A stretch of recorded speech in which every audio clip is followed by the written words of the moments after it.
CIMAC Radio presenta Gafas Violetas, Miradas Feministas. Segunda temporada.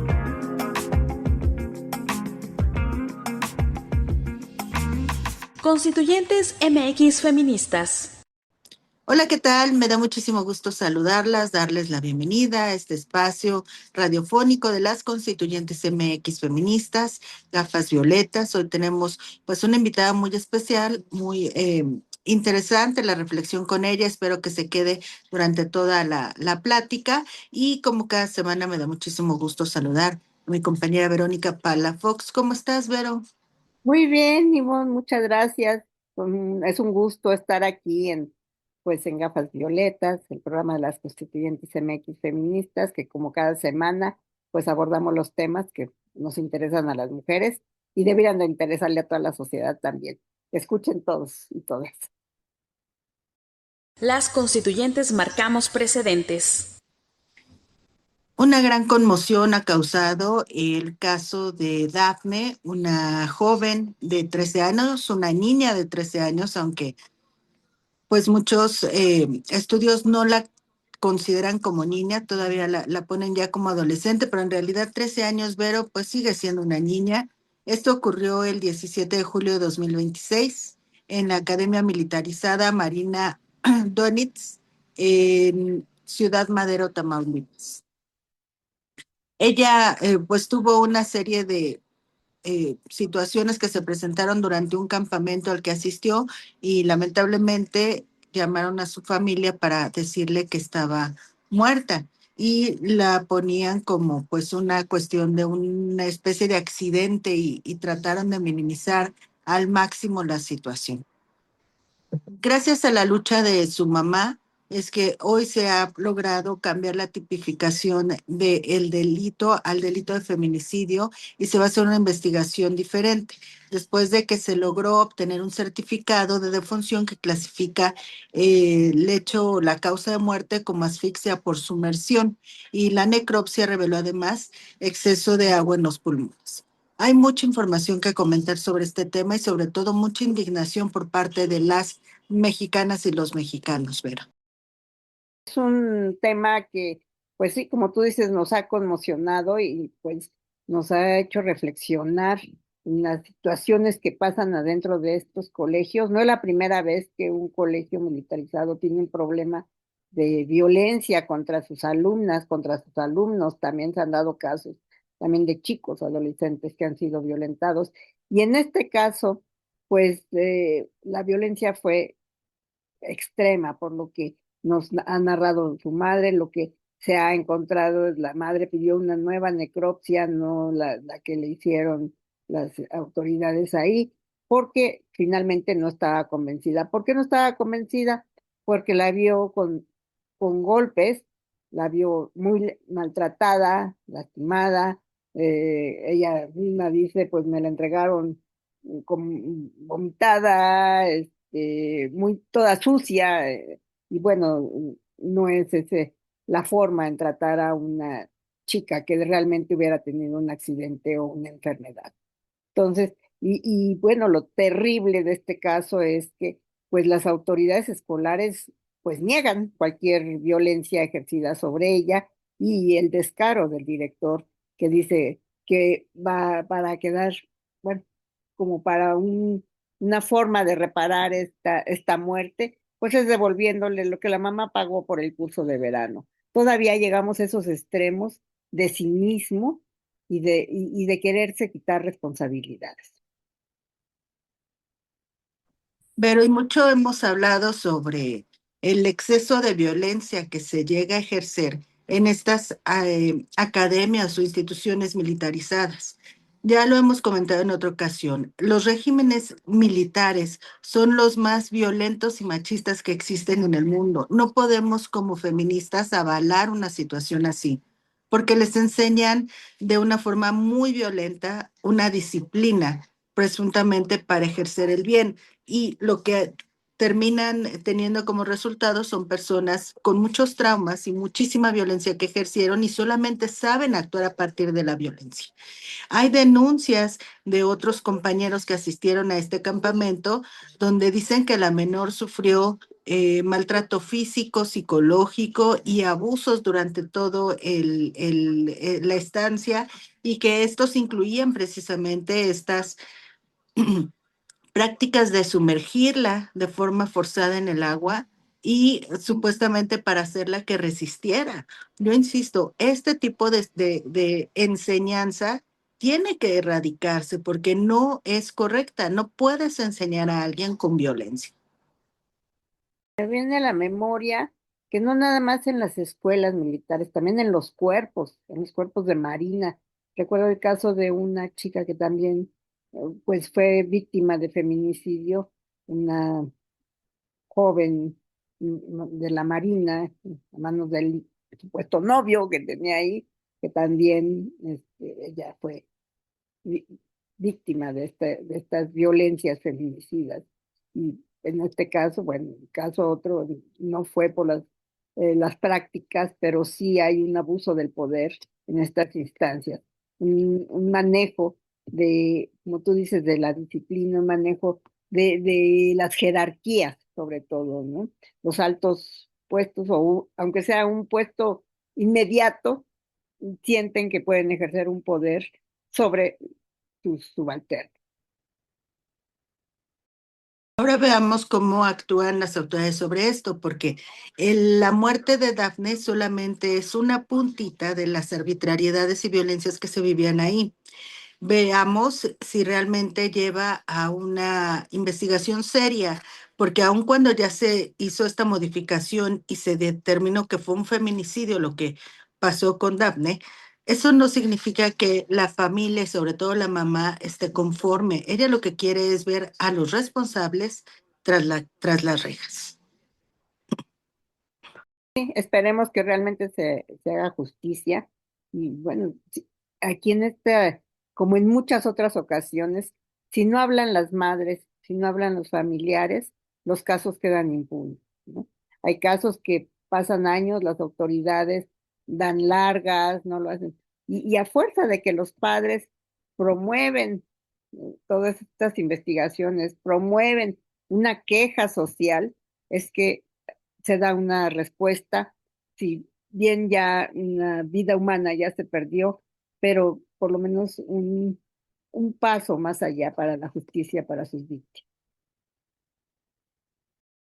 Hacemos una breve pausa. Estamos en Gafas Violetas, Miradas Feministas.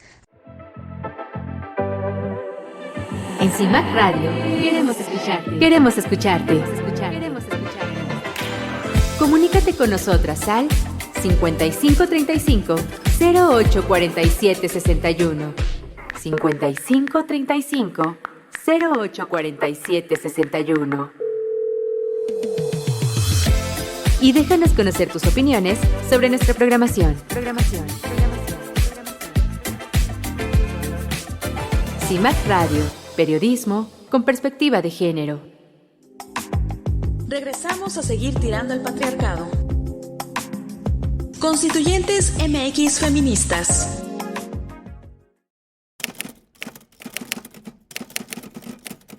Pues en esta ocasión estamos muy contentas de volver a ver a Claudia Espinosa Almaguer, abogada, en una ocasión anterior ya hablamos un poco sobre esta cuestión de los vientres de alquiler, pero en esta ocasión vamos a abordar otro tema.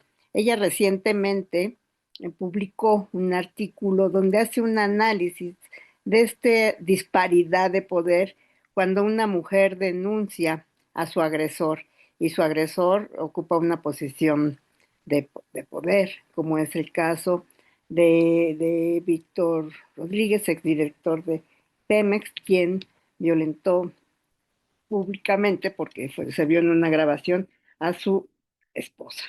Y todo enfrente también de su niñito, que pues es pequeño y que no, pues no deben de vivir una situación así.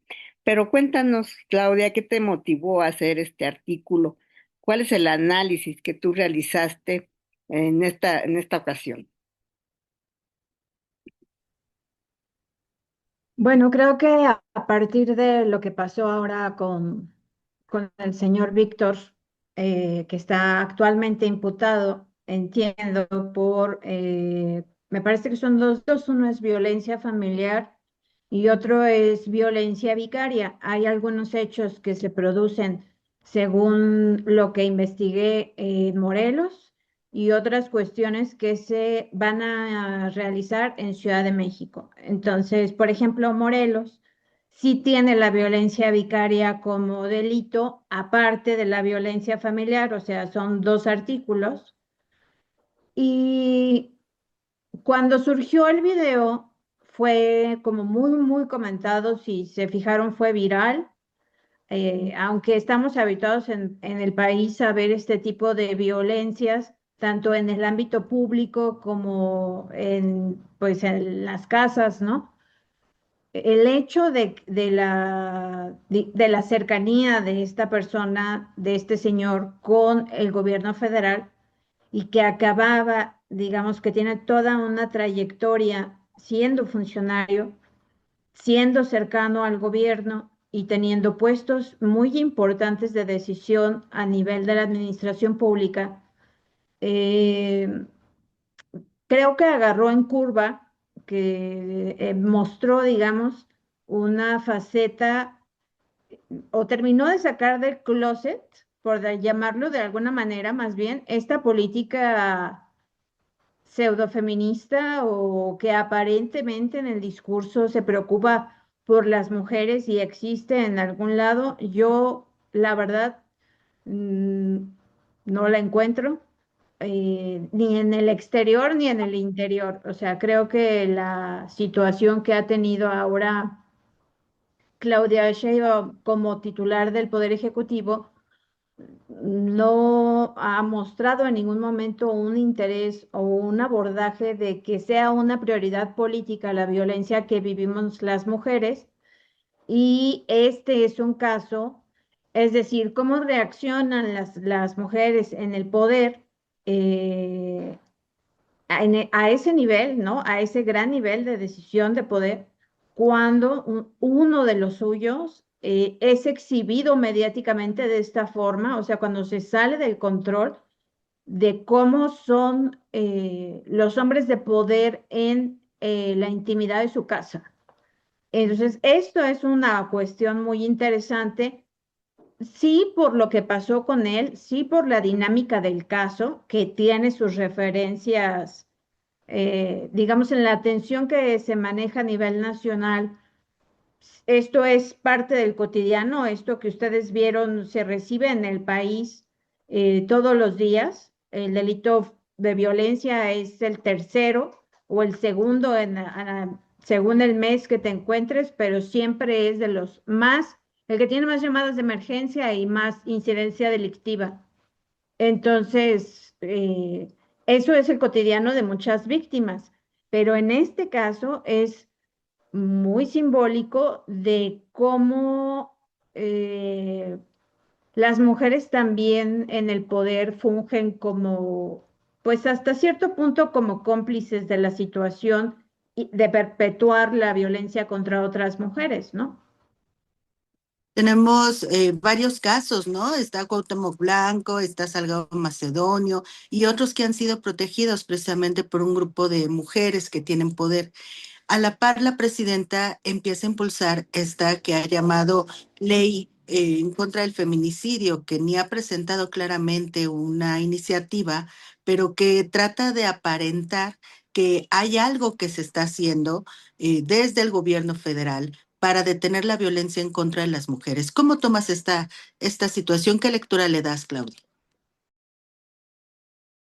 Miren, curiosamente pues, sucedió una coincidencia, este, bastante extraña. Yo ahorita estoy investigando nuevamente, yo hice una investigación del delito de feminicidio en 2014, bueno, entre 2013 y 2016, y hice una revisión de cómo estaba el tipo penal en ese momento, a partir de la exigencia de la CEDAW de que se tipificara como un delito, o sea, que se creara una figura que se sancionara como de manera diferente, digamos, al homicidio y al homicidio calificado en México.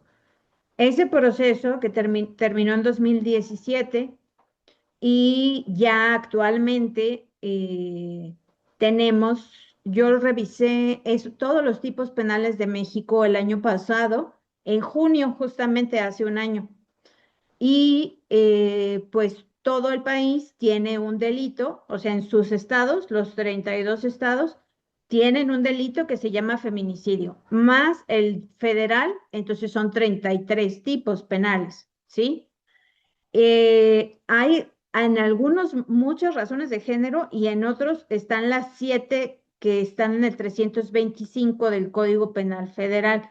Si ustedes recuerdan los constructos teóricos de Lagarde, de Julia Monarres, de Carcedo y Zagot, pues casi siempre están 7: el feminicidio íntimo, el no íntimo, el de conexión, la exhibición del cuerpo, la mutilación, algunos delitos que se produjeran previo a la muerte. O sea, una de las características del feminicidio a nivel de cómo se genera como crimen, pues, es el causar o infligir un dolor muy importante, un sufrimiento a la víctima. Toda esa tipificación en la que nos tardamos casi 7 años, porque eso empezó en 2010 y concluyó en 2017, lo que seguía con la lógica de cómo se habían venido produciendo las cuestiones era preparar al Ministerio Público para investigar con lo que conocemos como perspectiva de género en la norma, pero que no es otra cosa que enfoque feminista.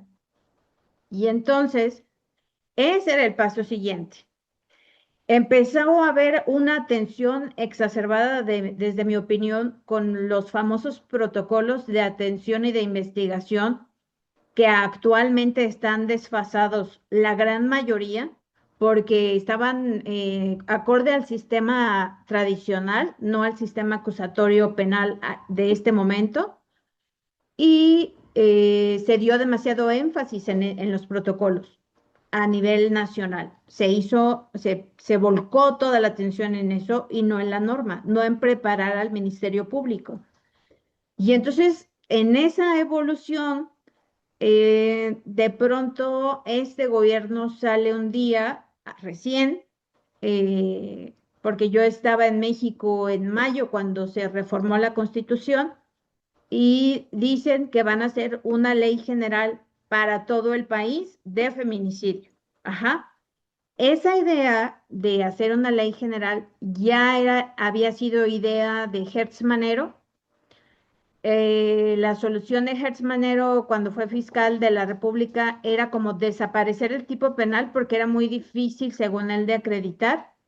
Y luego llega a Saldívar a la corte y él todavía, si ustedes buscan Ley General del Feminicidio, van a encontrar su proyecto. Él hizo una propuesta y la metió al Congreso junto con una serie que se llamaba El Caníbal. No sé si se acuerden de aquella vergüenza nacional que hubo. Y entonces ahora vuelve a retomar el Ejecutivo la idea de hacer una ley general. ¿Eso qué significa? Que tendríamos un solo marco de figuras penales para todo el país, como hoy está la Ley General de Trata, por ejemplo, ¿sí? Eh, ¿Qué observo yo? Pues para empezar, lo que no se ha visto es la norma, porque si recuerdan que se anunció ahora, justamente cuando liberaron a Víctor, se anunció que iban a entregar la iniciativa. No, no, nadie la ha encontrado. Todo el mundo nos hemos puesto a buscarla en las páginas oficiales del Congreso, de la Cámara de Diputados, de la Cámara de Senadores, para ver en qué consiste el proyecto y nadie la ha hallado. Es como que se entregó, creo yo, a nivel simbólico y además se presumió que había una autora de esa norma que tampoco nadie dice quién es, ¿no? No fue como cuando se hizo la Ley General de Acceso, que sabíamos que quien estaba de diputada, pues era Marcela, y que tiene un haber de conocimiento, pues relevante, porque ella hizo el constructo en México. No sabemos quién lo escribió y en qué calidad viene, ¿no? ¿Qué calidad tiene la norma? Pero sí sabemos que lo más probable es que como Morena tiene mayoría en el Congreso Federal, pues se vaya a aprobar esté como esté, ¿no? Tú nos hablabas de que se presentó ahora, pues como un poco como para responder porque a los cuestionamientos de este caso, que pues despertó grandes expectativas, como no lo han hecho otros casos, y sabemos que hay muchísimos, ¿no? Tú hablas de aquí de más de 2 millones de denuncias de violencia familiar y que es la antesala de muchos feminicidios, ¿no? Y bueno, a principios de año, por marzo, por ahí ya la fiscal había presentado que se iba a presentar, había hablado de que se iba a presentar esta iniciativa. Sin embargo, tengo entendido que no es igual esta última que se presentó, que tiene algunas variantes. No sé si esto sea cierto y por qué, pues nada más se va anunciando que va a haber que hay una iniciativa de ley de feminicidio, pero no vemos que trascienda, que realmente se discuta y se publique, ¿no? Esta ley. Entonces, no sé tú en este sentido qué opinión tengas de que haya estas dos presentaciones. Mire, a mí me preocupa bueno, varias cosas. Me preocupa, eh, no me gusta la coincidencia de que justamente cuando pasa el caso de Víctor, eh, porque se mediatizó, su esposa pidió eh, en medios a la presidenta su ayuda, ¿no? Porque pues en eso de llegamos todas, igual la señora no llegaba. Si ustedes se fijaron en la brutalidad del video y en el cómo se comportó ahí, desde luego que hay un proceso penal y hay una presunción de inocencia y todas las personas que son acusadas por un delito tienen la oportunidad de producir una defensa. No obstante, esa perspectiva implica o trae como consecuencia un mensaje y es que el machismo de izquierdas y de derechas eh, es el que es, ¿no? Y ahí sí no hay manera de quitártelo de encima. Entonces, hay una decisión de fondo importante de poder por parte de ellas, tanto en los casos de Cuauhtémoc, que fue aberrante en la Cámara, que todas se volcaron a defenderlo, fue muy, muy triste de mirar. Eh, la, Desde mi perspectiva, claro, yo no creo que en Morena haya feministas, mujeres, no lo veo. No veo feministas en la Cámara, o sea, no veo a nadie en Morena que tenga una agenda que hable de nosotras las mujeres y de los problemas que se iban a resolver con política de Estado, con perspectiva feminista. Yo lo que veo es el mismo ejercicio utilitario y simbólico que usó Irene Montero en España cuando estuvo en el poder con Podemos y con Sánchez, etcétera, para señalar o para presumir que había una política feminista cuando no la había, porque esta indiferencia va de la mano con el borrado del sexo, que también hemos batallado muchísimo y hemos estado viendo cómo de pronto la mujer empieza a desaparecer como sujeto en la propia legislación, ¿no? Porque este tema está enlazado con muchas otras cosas de la agenda que manejamos colectivamente las agrupaciones feministas. En este caso, Itzel, que es la nueva futura secretaria titular de la Secretaría de las Mujeres, dijo que él era un hombre muy preparado, que era un hombre que tenía muchos títulos y tal, y efectivamente el señor es SNI, estudió varios posgrados, es un experto en la materia, pues, esta del manejo de la física, etcétera. No obstante, eso no significa lo, este argumento de que la gente o de que los hombres formados académicamente no son violentos, pues ya vimos que no es así, ¿no? O sea, no hay finalmente quien escape de la cultura machista que habita en México y que forma a los hombres y a las mujeres. Y en este caso, pues el señor no se salva y obviamente no se salvan muchísimos otros personajes de la izquierda actual, ¿no? Y la otra parte es cuál fue la reacción de la propia presidencia. O sea, a mí hay algo que me gustaría tronar y siento que algunas de nosotras estamos todavía como en una burbuja, como que no queremos renunciar al sueño que tuvieron muchas de que como llegó a una mujer al poder, esa mujer iba a tener conciencia de lo que estamos viviendo, 64 millones de mujeres en el país y de la violencia feminicida que estamos las otras atravesando. Yo creo que no hay prueba de que le importa porque no lo hubo cuando ella era jefa de Ciudad de México y no lo hay ahora. Cuando hemos hecho marchas, cuando se han dado movimientos del 8 de marzo, la respuesta suya ha sido sumamente violenta contra las feministas. Y la agenda no es una agenda que se maneje, más bien como que se suple a las feministas por funcionarias. Y como vimos en este caso de la futura secretaria de la mujer y de la anterior, ¿no? Y de la anterior, ninguna tiene conocimientos en cuanto a los derechos de las mujeres.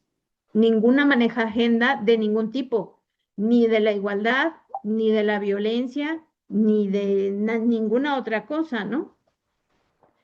¿Qué pasa con la situación de la incidencia delictiva? Pensemos, por ejemplo, que solamente la incidencia delictiva nos damos cuenta de 1 de cada 10 crímenes que se produce contra las mujeres. O sea, solamente vemos uno, ¿no? De cada 10. Entre 2015 y 2026 hay 2 millones, poco más de 2 millones de denuncias de carpetas de investigación en el país. Y a mí me parece que son eh, pocas. ¿Por qué? Porque recordemos que muchas veces va la policía a las casas, a los hogares, y las víctimas no quieren que se lleven a sus parejas, ¿no? O no quieren entrar en conflictos familiares o que no se lleven a la persona, etcétera, porque hay un vínculo importante para ellas o hay una necesidad o una dependencia económica. Los 5 millones son llamadas al 911. ¿Cómo a otra cosa son las atenciones en salud pública, las atenciones que tiene IMSS, que tiene ISSSTE, que tienen los espacios de IMSS Bienestar, donde también llegan las mujeres lesionadas, que esa es otra dimensión que no vemos. Pero si las llamadas son así y las denuncias son así, imagínense cuántas se están quedando y además a dónde llega la autoridad realmente, porque tampoco se ha invertido ni en refugios, ni en instituciones, o sea, se alcanza a atender lo que se ve, pero hay muchas regiones en México donde la violencia no está, no hay con quién ir a denunciar porque no existe la autoridad ahí, ¿no? Y de estas cosas, de estas problemáticas, que depende en dónde te pongas, es decir, en el ejercicio de reflexionar, y yo les invito a que reflexionemos, todas las que nos están viendo o escuchando, ustedes también. Siempre hay que hacer como este ejercicio de decir en dónde estoy parada, ¿no? ¿Quién soy? Porque nos ha tocado ser la amiga que acompaña a denunciar, nos ha tocado ser la víctima, nos ha tocado ser la hija, ¿no? La madre, la hermana, etcétera, cuando se trata de otras personas que nos importan. Pero allá arriba en ese poder, me parece que no importamos. Desde donde yo lo veo, que es la atención a víctimas todos los días, no, es como estar, me voy a oír muy brutal, pero es como estar trapeando sangre sin que nadie te pase otra, o sea, ayuda, ¿me explico? Ayuda para ellas, no ayuda para mí, ayuda para las víctimas, porque además desde la pandemia se ha agravado. Todavía tenemos la coleta de todas las violencias que se produjeron contra las mujeres y sus familias durante la pandemia y después. Tenemos muchos problemas a nivel de política social, de cómo están las familias y de cuál es su circunstancia de salud mental y de dinámica familiar. Entonces, eso no lo está atendiendo nadie. Y cuando no lo atiendes, cuando no lo quieres ver, aunque tú no quieras ver el problema va a crecer, ¿no? ¿Qué es lo que yo estoy advirtiendo ahorita? O sea, estoy advirtiendo elementos de mayor violencia y riesgo para las mujeres y para sus hijos y sus hijas. Claro, y toda esta política de simulación, ¿no? Donde las mismas instituciones o mujeres que forman parte de las instituciones se han robado las consignas feministas para tratar de legitimar las acciones que están realizando. Y vemos por ahí en los eventos, por ejemplo, de la hora fiscal, donde la empiezan a cuestionar sobre el no trabajo no realizado y empiezan las mujeres que la acompañan a gritar, no está sola, no está sola, lo mismo que pasó con Cuauhtémoc, ¿no? Y me recuerdas también, Claudia, este discurso que se hizo desde el gobierno federal del presidente López Obrador, donde se decía, es que las denuncias son falsas. Y se siguen, pues, difundiendo la idea de que las mujeres mentimos cuando hablamos de violencia, ¿no? Efectivamente, yo creo que a partir de que llegó Andrés Manuel, es que la izquierda siempre ha sido igual de machista que la derecha, o sea, pero diferente, ¿no? A la hora de la explotación, a la hora de la usura de las víctimas, a la hora de traernos en la boca en campaña, de traer a las víctimas en la boca en campaña, hubo mucho compromiso, se hicieron compromisos. Y si ustedes recuerdan, el anexo 13 se ha desaparecido en becas porque Andrés Manuel hizo un uso personal, o sea, digamos, él decidió hacia dónde iba ese dinero. Tan es así que la Red Nacional de Refugios ha estado batallando todos estos años para conseguir los recursos y es, digamos, algo simbólico la atención. Tendríamos ya que haber llegado como país a un nivel de espacios y de albergues especializados de seguridad media o baja para que la víctima empiece a salir y a trabajar, porque si recuerdan los refugios actuales, pues son de seguridad alta, ¿no? Son de seguridad alta y se vinculan entre sí y tal para proteger a las víctimas y a sus hijos. Ya tendría que haber espacios de otro nivel para que la mujer comience a tener un proyecto de vida y comience a trabajar. Y eso no existe.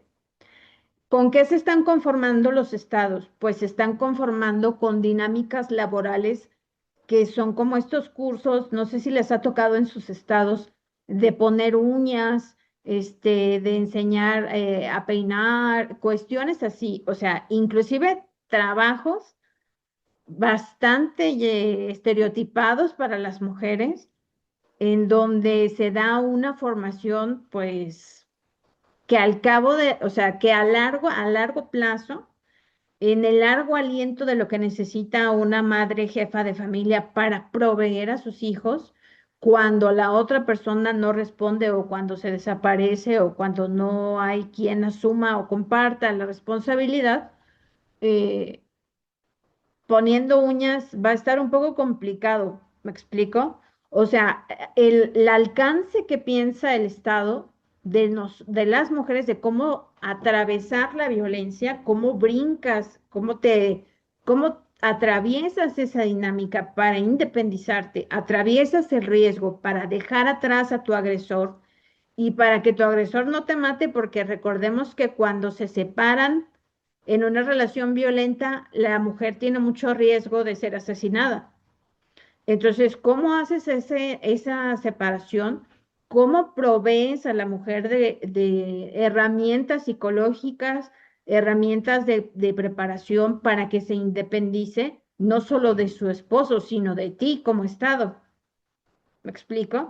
Cómo la haces entrar a la fuerza laboral? Es que no les están haciendo entrar a ninguna fuerza laboral, a ningún trabajo con prestaciones, con IMSS, con Infonavit, ¿no?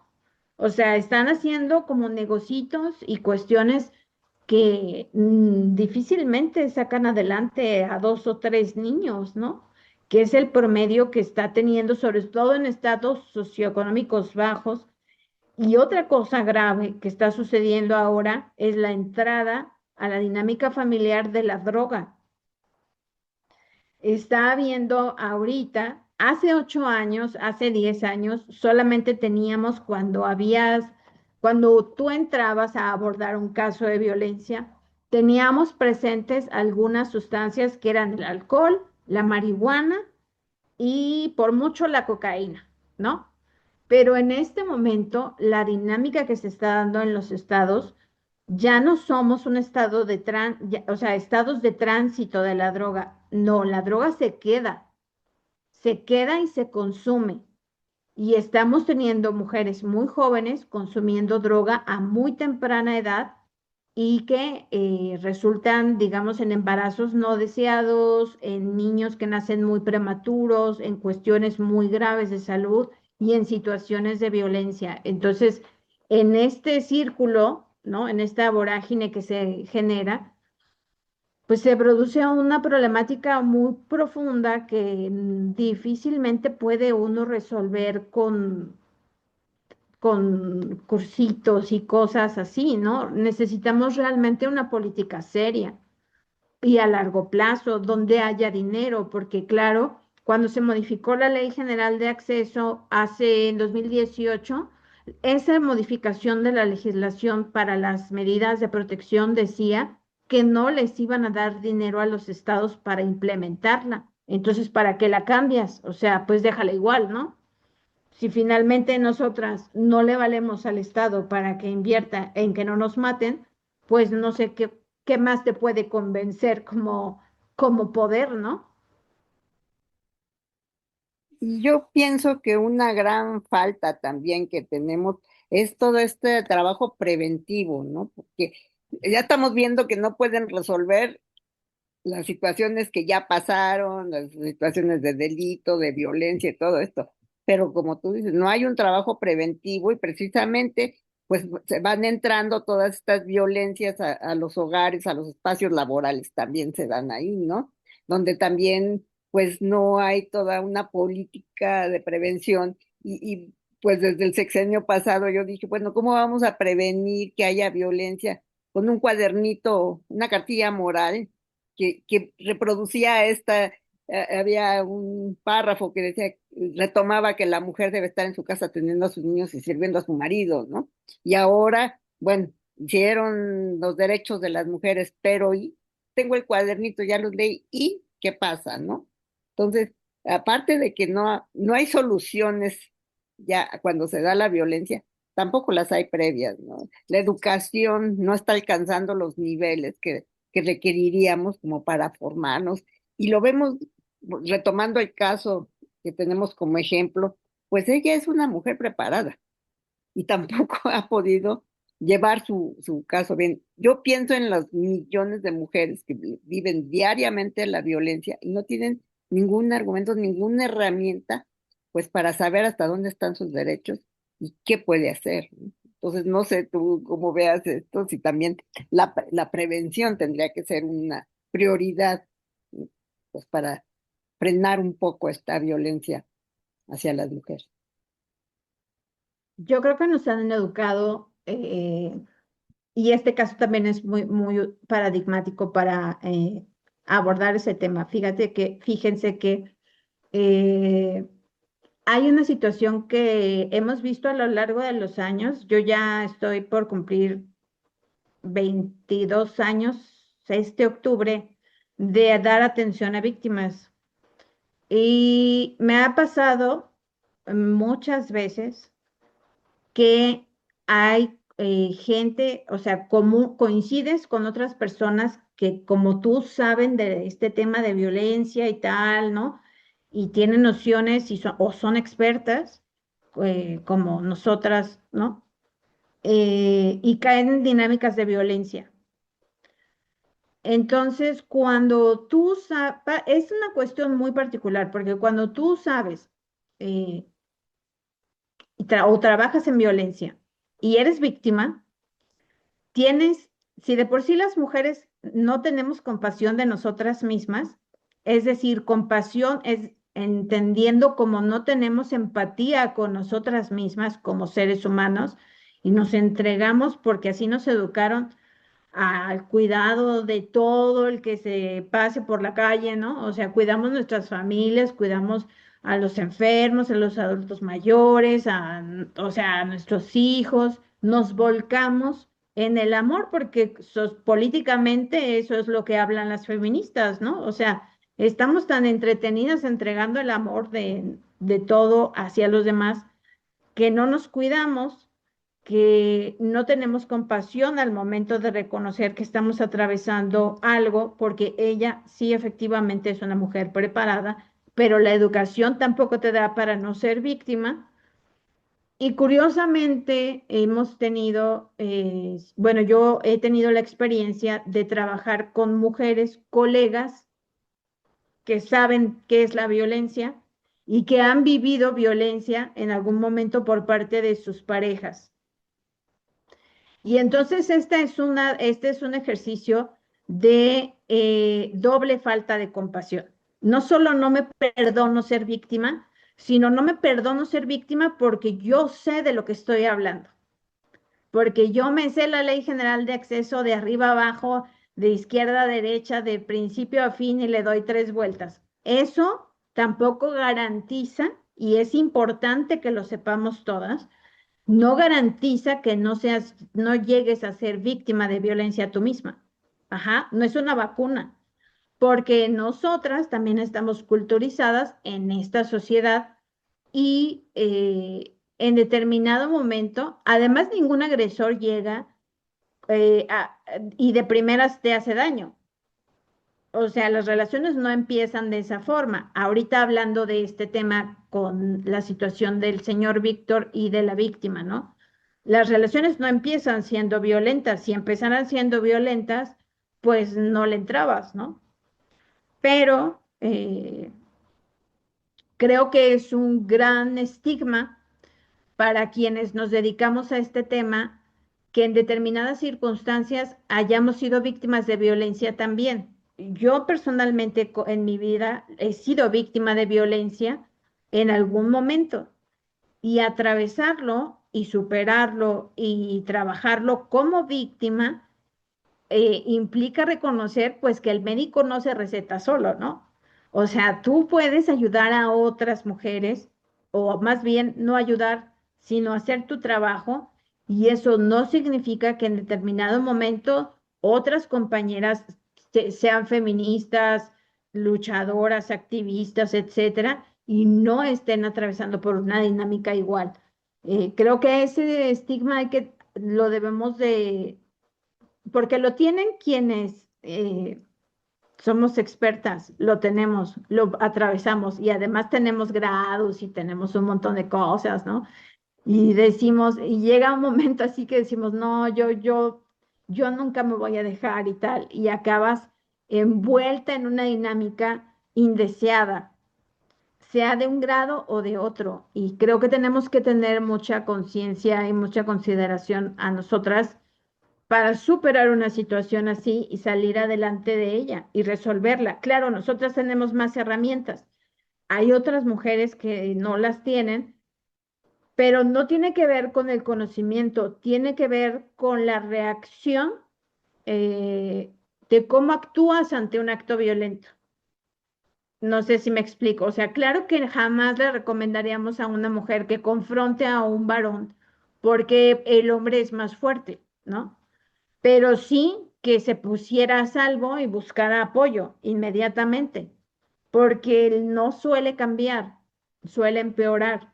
O sea, si tú te quedas como mujer, y ahí sí todas estamos en la misma circunstancia, o sea, todas somos mujeres. En esa circunstancia, por discriminación sexual, todas estamos hasta cierto punto en riesgo de vivir un sometimiento de esta naturaleza como el que vimos en el video. Entonces, jamás hay que, digamos, confrontar a un agresor así, ¿no?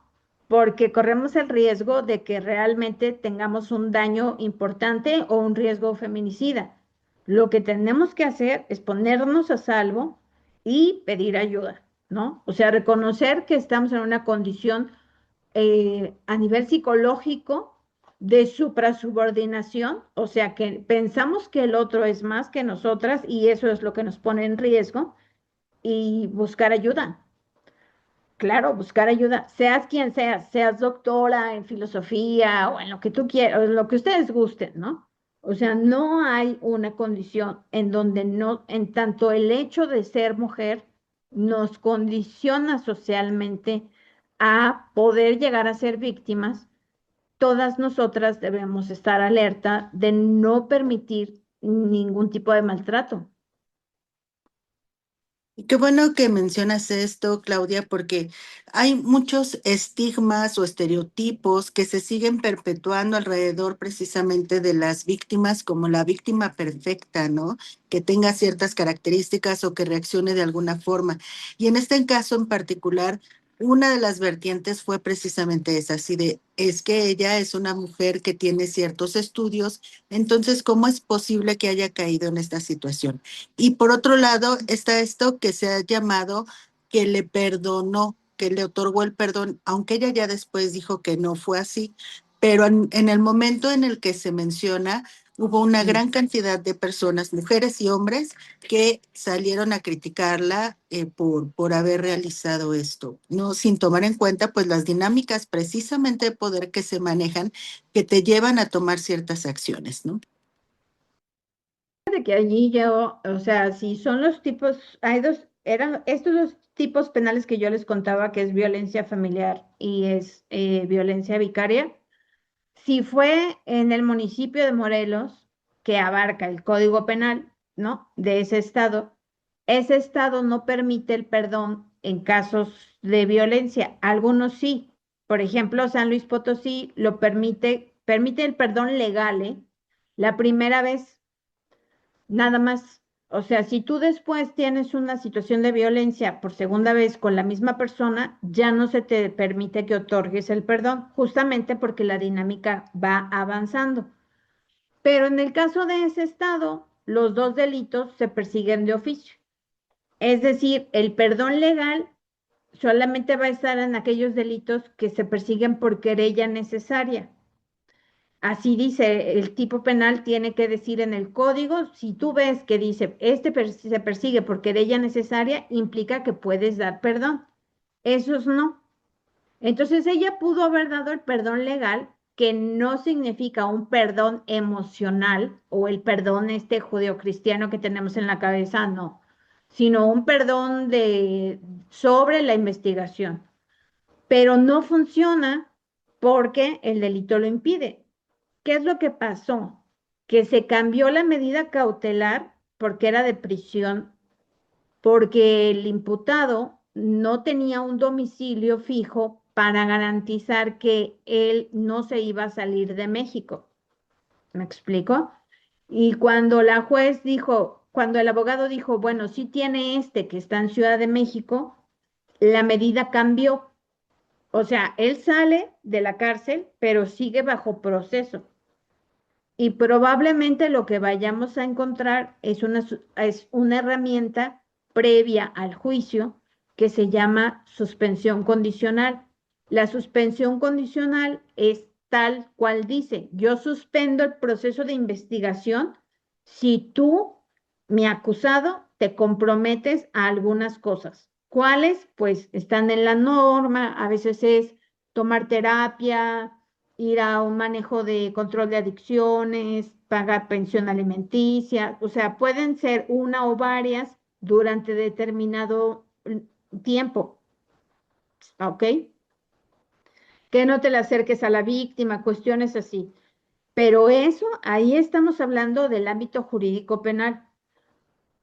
Entonces, y la otra parte es la parte mediática que tú bien señalas. En la parte mediática, yo honestamente nunca he visto una estrategia mediática en donde la víctima exponga su situación sin ser juzgada, porque si lo vas a mediatizar, pues yo lo entiendo que en este caso ella lo hace por una desesperación muy importante de que se le estaba jugando la vida, ¿no? Pero en otros casos, algunos abogados proponen hacer o mediatizar los casos para tener pues un manejo estratégico con el juez. Si se les recomienda hacer eso, mi sugerencia es que vean cuál es el objetivo. Porque eso que ella decía de que estoy presionada mediáticamente y que todo el mundo me está así como haciendo comentarios y tal, es muy abrumador para la víctima. Entonces, tiene que tener una utilidad. Si no tiene una utilidad, o si empiezan a haber juicios de que por qué lo perdonaste, luego por qué les pasa eso, no sé qué, porque si denuncias, mal, y si no denuncias, mal. O sea, a la gente realmente, a la sociedad, difícilmente la vas a tener contenta, ¿no? ¿Qué tienes que hacer? Pues tomar una decisión en cuanto a que si vas a hacer algo público, pues vas a enfrentar todo un sistema que no le gusta que le embarres en la cara que los hombres son violentos en México. No les gusta. Además, estamos hasta cierto punto acostumbrados a que a las mujeres las asesinen de forma brutal. Tan lo estamos que el nivel de impunidad de estos delitos está por arriba del 80%. Es decir, no resolvemos tampoco los feminicidios, por más brutales que sean.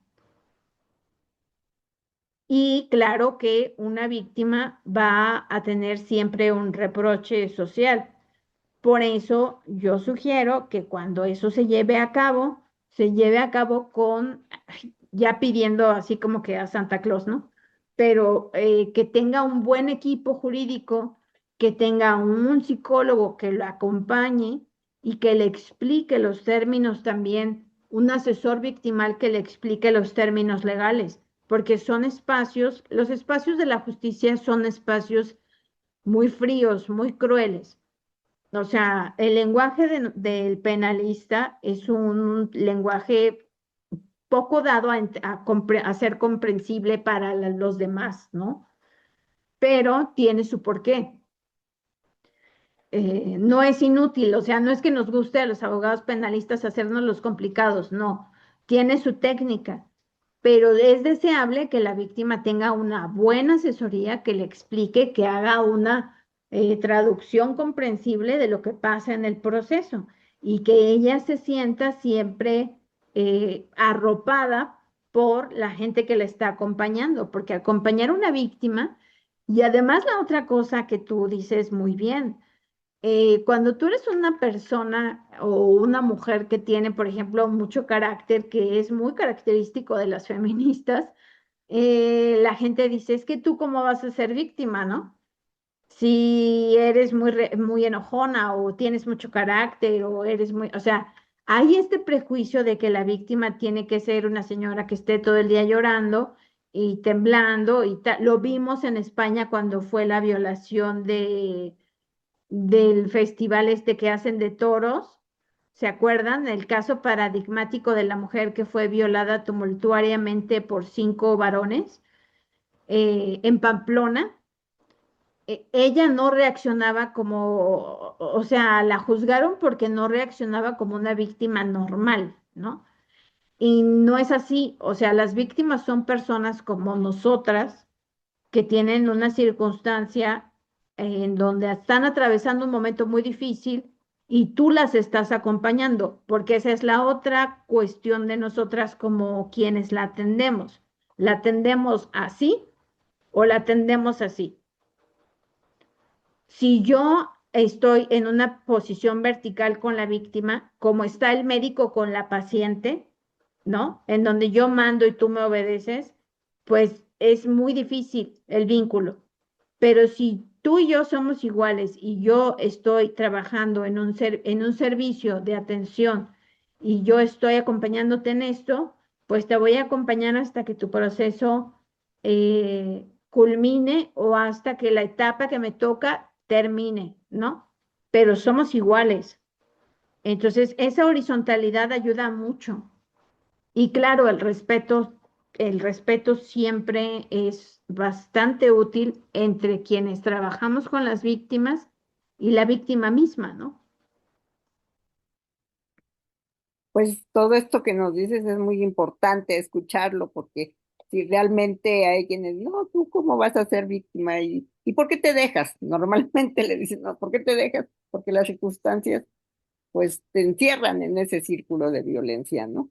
Pues te agradecemos todo esto que nos has comentado y pues muchas gracias por este tiempo que nos diste para esta entrevista y bueno, pues te seguiremos dando lata cuando tengamos más dudas de cuestiones legales porque pues tú estás pues, pues en un nivel que pues nos puede orientar muchísimo. Te agradecemos mucho, Claudia, y pues esperamos seguir en contacto. Muchas gracias.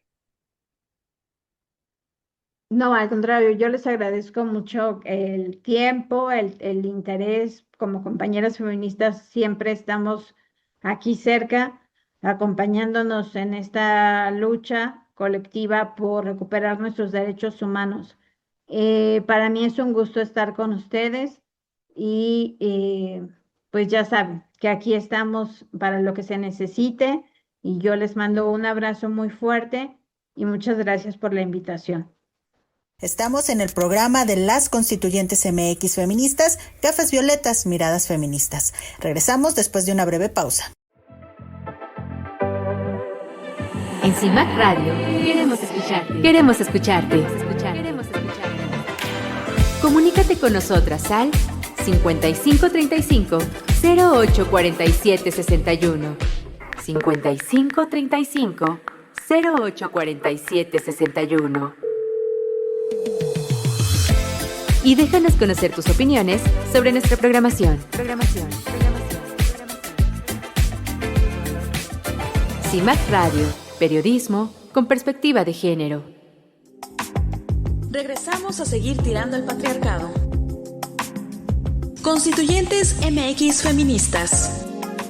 Muchísimas gracias por habernos acompañado. Les recordamos que tenemos una cita el próximo martes aquí en CIMAC Radio y muchísimas gracias a mi querida Vero Palafox por estos minutos.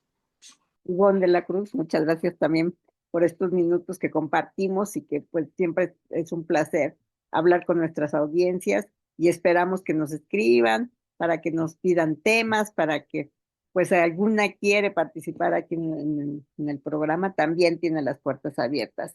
Y vamos a concluir con la frase de esta semana, es una frase de Oprah Winfrey, que ella tiene una frase, por supuesto en inglés, pero la traducción es la siguiente. Creo que ambición no es una mala palabra, simplemente significa creer en ti misma y en tus habilidades. Muchas gracias.